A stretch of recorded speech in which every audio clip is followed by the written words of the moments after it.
Bagaimanakah tren riset atau penelitian tentang pembelajaran daring, khususnya online learning, distance learning, dan blended learning selama 10 tahun, dari tahun 2008 sampai tahun 2017. Ini tren riset atau penelitian tentang pembelajaran daring, bukan tren pembelajaran daring, tren risetnya. Hasil penelitian dalam artikel ini menunjukkan bahwa tren penelitian pembelajaran daring mengarah pada 6 topik. Apa saja 6 topik itu? 1. Distance learning, pendidikan jarak jauh. 2. Learners discourse in asynchronous discussion, pembelajaran daring asinkronus. 3. Online learner satisfaction, kepuasan pelajar atau mahasiswa yang mengikuti pembelajaran daring. 4. Online learners self-regulation, pelajar atau mahasiswa mengatur diri mereka sendiri dalam pembelajaran daring. 5. Informal learning, pembelajaran informal. 6. Learning through MOOC, belajar dengan MOOC. Adakah pergeseran topiknya selama 10 tahun itu? Ada.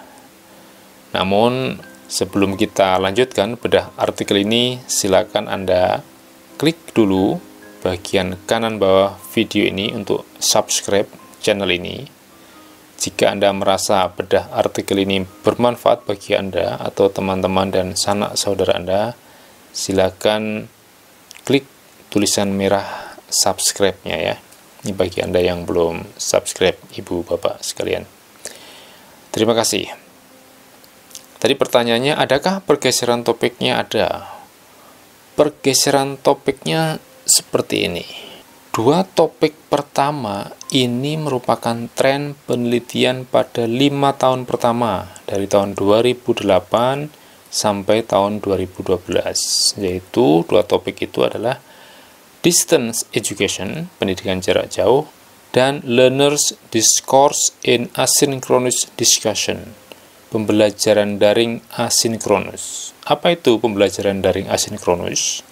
Pembelajaran daring asinkronus adalah pembelajaran daring yang dosen dan mahasiswa-mahasiswanya atau guru dan siswa-siswanya tidak berkomunikasi langsung dalam satu waktu. Misalnya pembelajaran yang menggunakan website atau blog atau email. Itu namanya pembelajaran daring asinkronus. Kebalikannya adalah pembelajaran daring sinkronus, yakni pembelajaran daring yang dosen dan mahasiswa-mahasiswanya atau guru dan siswa-siswanya berkomunikasi secara langsung dalam satu waktu interaktif. Berkomunikasi langsung dalam satu waktu secara interaktif. Misalnya, pembelajaran dengan video conference yang menggunakan aplikasi Zoom misalnya, atau aplikasi Jitsi, atau aplikasi Google Meeting, atau video call dengan WhatsApp. Itu contoh-contoh aplikasinya yang dipakai ya.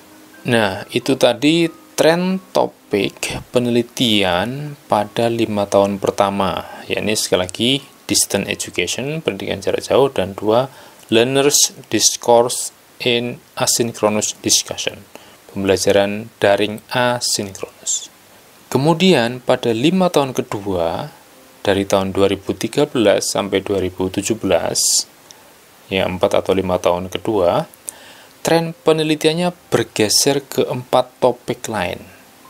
1. Online learners satisfaction, kepuasan pelajar atau mahasiswa yang mengikuti pembelajaran daring.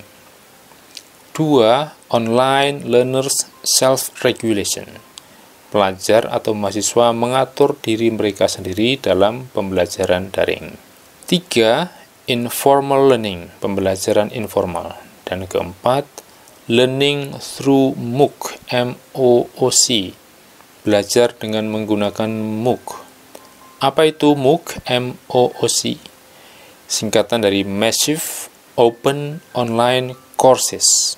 Kuliah, kursus atau pembelajaran terbuka secara daring dan massal yang bisa diikuti oleh banyak sekali orang. Tadi disebutkan ada pergeseran topik penelitian selama 10 tahun itu. Apa makna pergeseran topik itu dari tahun 2008 sampai tahun 2012 dan kemudian tahun 2013 sampai tahun 2017? Apa maknanya? Penulis artikel ini tidak menjelaskannya secara eksplisit. Namun, saya kira salah satu makna dari pergeseran topik itu adalah evolusi pembelajaran daring. Terjadinya evolusi pembelajaran daring. Awalnya adalah distance learning, pembelajaran jarak jauh, yang menggunakan surat menyurat kertas manual untuk melakukan aktivitas belajar mengajar antara guru dan siswa, antara dosen dan mahasiswa. Siswa atau mahasiswa mengerjakan tugas dan mendapatkan feedback atau masukan atau koreksi atau umpan balik dari guru atau dosennya. Pembelajaran jarak jauh ini memberi kesempatan belajar kepada siswa-siswa atau mahasiswa-mahasiswa atau orang-orang yang tidak bisa hadir di ruang kelas atau ruang kuliah. Mereka yang berada di luar daerah, luar pulau, luar negeri, tetap bisa belajar secara jarak jauh. Kemudian, seiring dengan perkembangan teknologi, media pembelajaran jarak jauh berubah dari surat kertas manual ke radio, kemudian ke sinema, ke kaset ya. Kemudian juga telepon, lalu televisi, dan alat-alat teknologi lainnya. Pada awal abad ke-20 muncullah computer networking, jaringan komputer. Kemudian pada akhir abad ke-20 dan awal abad ke-21 diciptakanlah apa yang disebut dengan World Wide Web, World Wide Web, WWW atau internet, sehingga dikenal istilah online learning, pembelajaran daring. Selanjutnya, pembelajaran daring dipadukan dengan pembelajaran tatap muka. Pembelajaran yang merupakan perpaduan atau campuran ini dinamakan blended learning. Campuran atau perpaduan antara pembelajaran daring dan pembelajaran tatap muka. Saya membuat channel YouTube ini awalnya juga untuk kuliah daring bagi mahasiswa-mahasiswa saya di Universitas Cokro Aminoto, Yogyakarta. Nah, sekali lagi jika video ini, bedah artikel ini bermanfaat bagi ibu bapak sekalian, bagi Anda semua, silakan klik subscribe dan bunyikan loncengnya, dan juga share video ini kepada kolega-kolega ibu bapak Anda semua sekalian yang relevan. Tadi disebut distance learning, online learning, dan blended learning. Apa sebenarnya definisi dari tiga istilah itu? Dan sebetulnya tidak hanya 3 istilah ini ya, tapi ada 19 istilah pembelajaran daring. 19 istilah pembelajaran daring ini sudah kita bahas di video lain. Silakan Anda simak video itu. Linknya ada di bagian atas video ini. Bagian atas, nah itu. Oke, distance learning atau pembelajaran jarak jauh dalam artikel ini didefinisikan sebagai is a teaching and planned learning where the teaching occurs in a different place from learning. Pembelajaran jarak jauh adalah aktivitas mengajar dan belajar yang terencana, yang aktivitas mengajarnya, gurunya atau dosennya, berlangsung di tempat yang berbeda dari tempat aktivitas belajarnya atau siswa atau mahasiswanya. Kemudian apa itu online learning? Online learning means a form of distance education where technology mediates the learning process Teaching is delivered completely using the internet. Online learning adalah sebuah bentuk pendidikan jarak jauh yang seluruhnya menggunakan teknologi internet untuk menyelenggarakan aktivitas belajar mengajar. Kemudian apa itu blended learning? Blended learning is the practices that combine or blend traditional face-to-face instruction with online learning. Praktek yang menggabungkan atau mencampurkan pembelajaran tradisional tatap muka dengan pembelajaran daring. Itu blended learning. Pertanyaan berikutnya adalah bagaimana metodologi penelitiannya, sehingga penulis artikel ini menyimpulkan bahwa tren penelitian pembelajaran daring itu seperti tadi yang sudah diuraikan di awal. Metodologinya ini ya, metodologi penelitian artikel ini ya. Artikel ini merupakan hasil literature review, penelitian pustaka, yang meneliti artikel-artikel di jurnal-jurnal ilmiah dalam Web of Science yang terbit dalam waktu 10 tahun, dari tahun 2008 sampai tahun 2017. Web of Science merupakan salah satu database terbesar yang berisi peer-reviewed artikel ya, conference proceeding hasil konferensi ilmiah, book chapters, bab-bab buku, dan tulisan-tulisan akademis lainnya.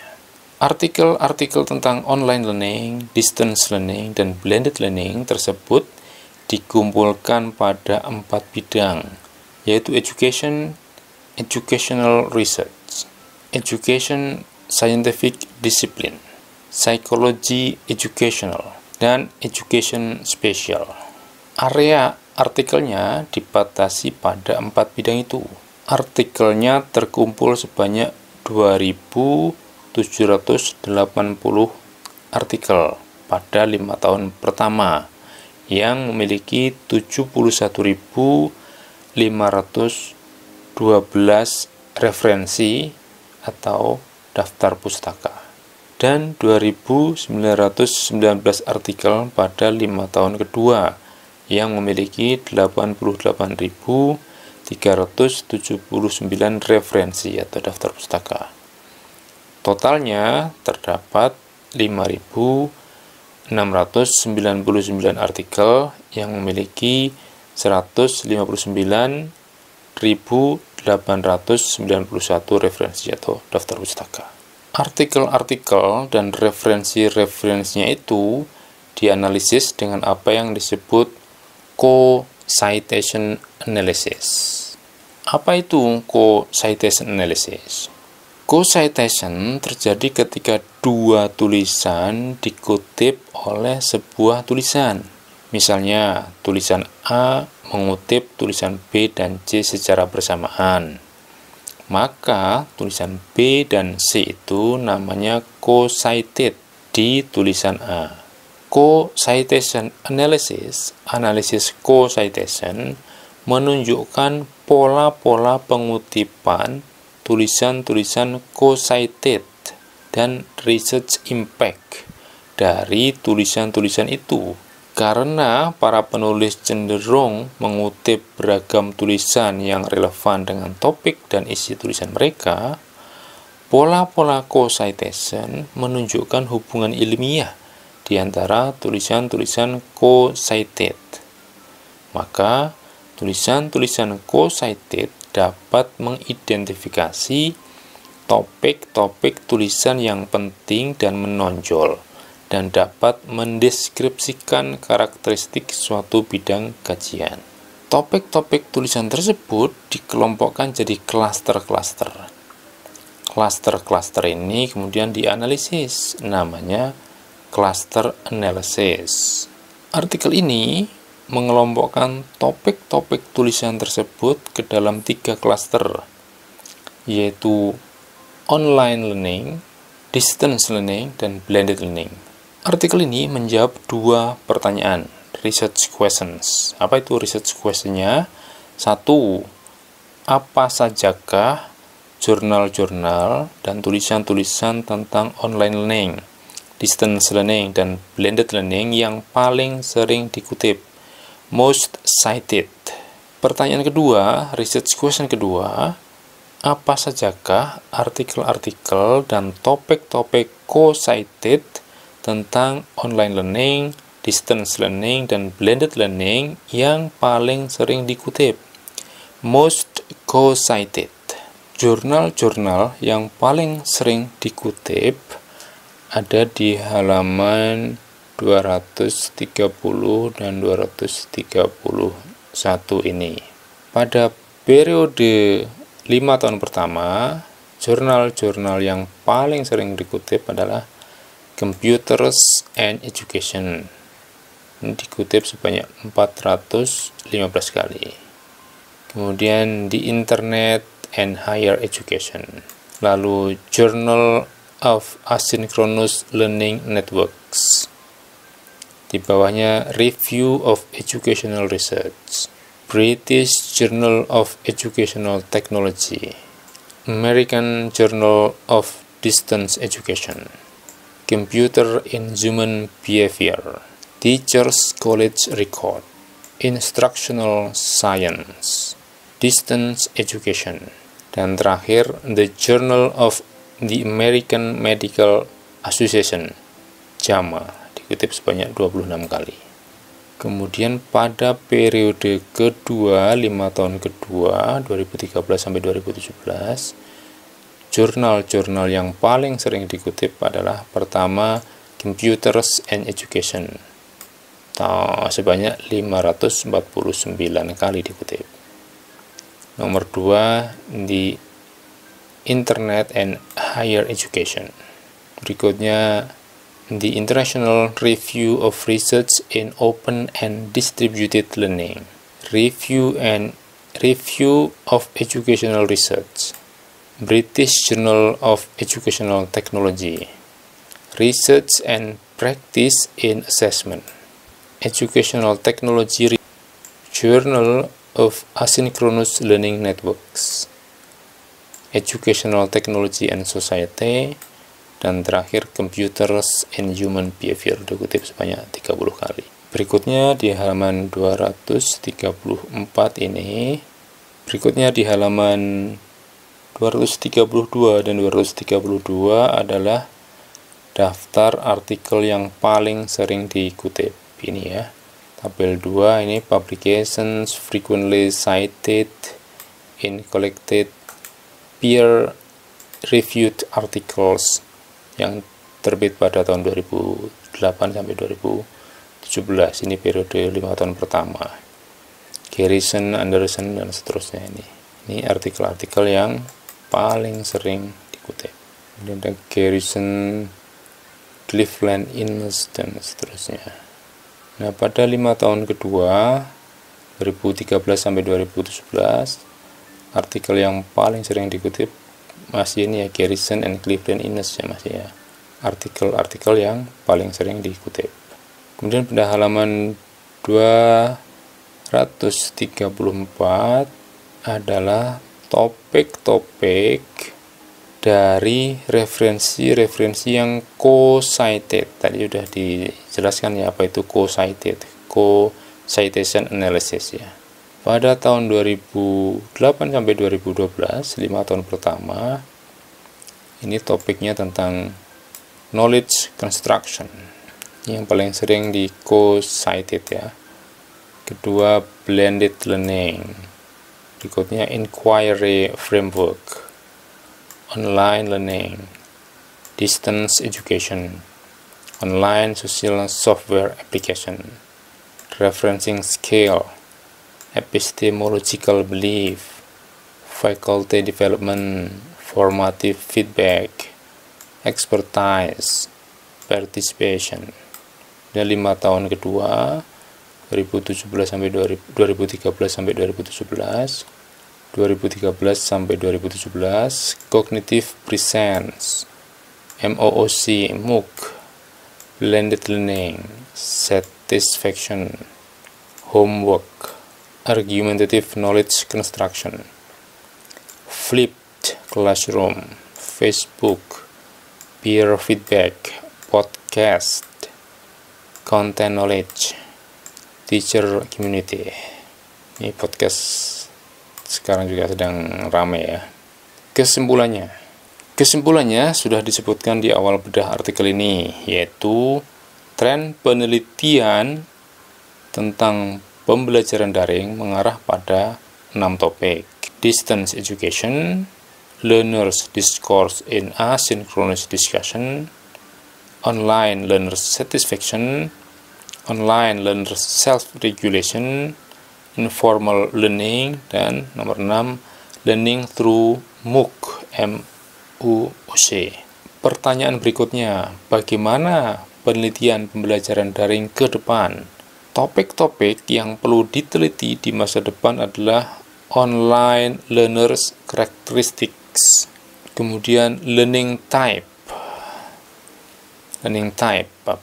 tipe-tipe belajar tadi, tipe-tipe belajar pembelajar online ya, pembelajar daring. Kemudian self regulation, bagaimana siswa atau mahasiswa mengatur diri mereka sendiri, mengelola diri mereka sendiri. Kemudian motivation dalam pembelajaran daring. Juga cognitive improvement dalam pembelajaran daring, formal dan informal. Topik lainnya ke depan yang perlu diteliti adalah interaksi antar siswa, interaksi antar mahasiswa, juga interaksi siswa dengan guru, mahasiswa dengan dosen, siswa atau mahasiswa dengan konten pelajaran atau kuliahnya. Kemudian alat-alat assessment, alat-alat evaluasi, lalu feedback ya, umpan balik ya atau masukan, dan monitoring aktivitas belajar siswa atau mahasiswa. Juga penelitiannya, ini penulisnya menyarankan bukan hanya meneliti artikel-artikel pada database Web of Science, tapi disarankan juga meneliti artikel-artikel pada Scopus ya, pada indeks Scopus, Google Scholar, dan lain-lain. Nah, kemudian kualitas lulusan sekolah atau perguruan tinggi dari hasil pembelajaran daring sangat penting untuk diteliti. Apakah pembelajaran daring menurunkan kualitas hasil belajar ataukah tidak? Sebab ada mitos anytime and any place to learn, itu berarti anytime and any place not to learn. Belajar di mana saja dan kapan saja berarti justru tidak belajar kapan saja dan di mana saja. Artikel tentang mitos pembelajaran daring sudah dibahas di video lain. Silakan Anda bisa klik linknya di bagian atas video ini. Nah, itu sudah ada ya linknya ya. Ke depan, riset tentang pembelajaran daring juga perlu memperhatikan topik artificial intelligence dalam kaitannya dengan aktivitas belajar mengajar. Ini penting sekali untuk diteliti. Misalnya, saya mengajar mata kuliah reading ya, membaca dengan jumlah mahasiswa 80 orang atau bahkan lebih. Ya, saya real itu, pernah mengajar 2 kelas ya, 80 orang, 1 kelas 40-an orang, jadi 2 kelas 80 orang. Saya membutuhkan teknologi yang bisa memantau kemajuan keterampilan reading mahasiswa itu. Sekaligus teknologi itu memberi feedback atau umpan balik atau masukan kepada mahasiswa. Teknologinya bisa mengevaluasi apa kekurangan dan kelebihan keterampilan reading yang telah dicapai oleh mahasiswa. Saya berharap teknologi itu bisa memberikan semua data kemajuan keterampilan reading mahasiswa tadi kepada saya sebagai dosen. Saya bayangkan aktivitas belajar reading dengan teknologi artificial intelligence seperti itu akan lebih bermakna dan mahasiswa akan lebih cepat dalam belajar keterampilan reading. Oke, artikel ini review of 10-year research through co-citation analysis, online learning, distance learning, and blended learning, ditulis oleh Hae-Jin Park dan Peter Shi dari University at Albany. University at Albany ini di Amerika ya. Artikel ini terbit di jurnal online pada tahun 2020, masih sangat baru. Dan jurnal online learning ini merupakan jurnal peringkat 1, Q1, kuartil 1 di Indeks Scopus. Ini situs Scopus, Simago Journal Country Rank. Ini jurnalnya, online learning journal, H indeksnya 44, H indeksnya 44. Kemudian ini ada di peringkat ini ya, Q1 ini ya. Cara mengutip artikel ini ada di bagian deskripsi video ya, di bagian bawah. Silakan Anda boleh mengutipnya. Karena kan Anda sudah membaca artikel ini bersama saya di bedah artikel video ini. Semoga bedah artikel ini bermanfaat bagi Ibu, Bapak, dan Anda semua. Sampai berjumpa di bedah artikel lainnya.